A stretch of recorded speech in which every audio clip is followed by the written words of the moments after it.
Madame Catherine Belsoum, que nous recevons aujourd'hui. Vous êtes donc professeure à l'université François Rabelais de Tours. Vous êtes docteur en neurosciences et vous enseignez la neurobiologie du comportement, la biologie des émotions, la biologie des maladies mentales, les sciences cognitives. Est-ce que, avant d'aller plus loin dans une interview, vous pourriez dire rapidement comment vous en êtes arrivé à travailler dans ce domaine ? Oui, bien évidemment. Mon parcours, alors si on regarde mon CV, mon parcours n'aura pas l'air du tout d'être linéaire, mais en réalité, il a une logique extrêmement linéaire.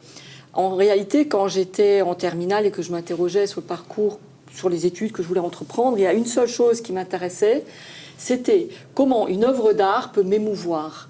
Parce que notamment, j'étais fascinée par ce phénomène que des hommes préhistoriques peuvent avoir peint dans des grottes rupestres. Et moi, qui arrive dans cette grotte 20 000 ans plus tard, sans jamais rencontrer évidemment la personne qui a effectué cette peinture, je peux avoir une émotion, c'est-à-dire cet être préhistorique peut m'émouvoir d'une certaine manière. Donc, ça me fascinait et j'ai pensé que j'aurais une réponse à cette question en faisant des études d'histoire de l'art. Donc j'ai commencé par ce genre d'études, mais en réalité l'objet des études d'histoire de l'art était plus d'essayer de voir comment le style se modifiait avec les époques, et c'était quelque chose qui portait beaucoup plus sur l'aspect technique ou historique que, évidemment, sur les processus par lesquels on peut se procurer une émotion. Jusqu'au jour où, par hasard, je suivais un cours complètement en dehors de mon parcours. J'ai entendu un professeur qui faisait un cours de neurobiologie des émotions. En entendant ce cours, je me suis dit, mince alors, peut-être que la réponse, elle est dans le cerveau. Peut-être que quand je suis émue devant une œuvre d'art, c'est dû, cette émotion, à quelque chose qui se passerait dans mon cerveau. Donc du coup, j'ai demandé à ce professeur ce que je pouvais faire pour faire des études dans ce domaine. Et il m'a simplement indiqué qu'il fallait que je fasse tout un parcours de physiologie que j'ai effectué avant de commencer ma thèse en neurosciences. D'accord. Voilà. Oui, donc vous êtes finalement, dès le départ, vous étiez ouverte à bien plus que, on pourrait dire, la pure biologie. Voilà, en fait, mon intérêt... C'est un peu une marque de fabrique chez vous, là. Parce que j'ai remarqué dans votre présentation sur la page de l'Université de Tours que vous dites travailler de manière pluridisciplinaire.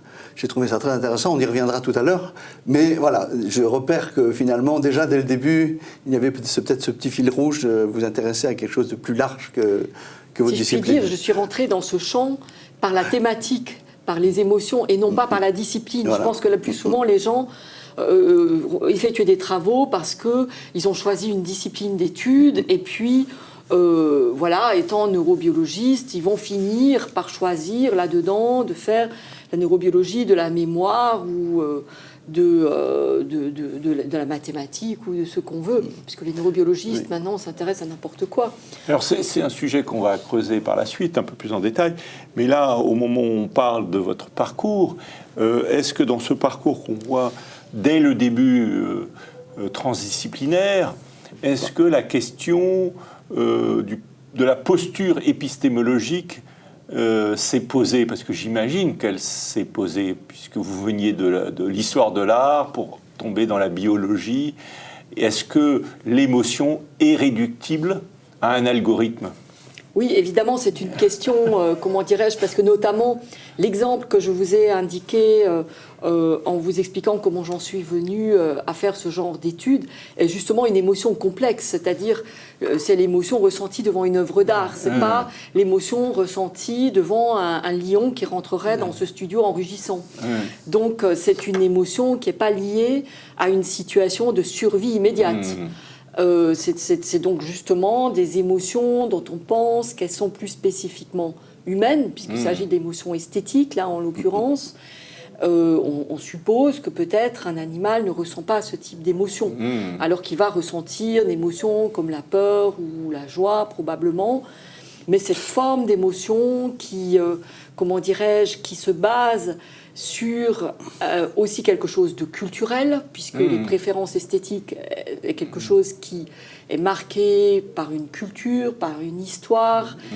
Ces émotions-là, effectivement, elles sont beaucoup plus humaines et sans doute impossibles à réduire à un algorithme. Probablement des émotions plus rudimentaires, comme quelque chose qu'on pourrait appeler la fuite devant le danger.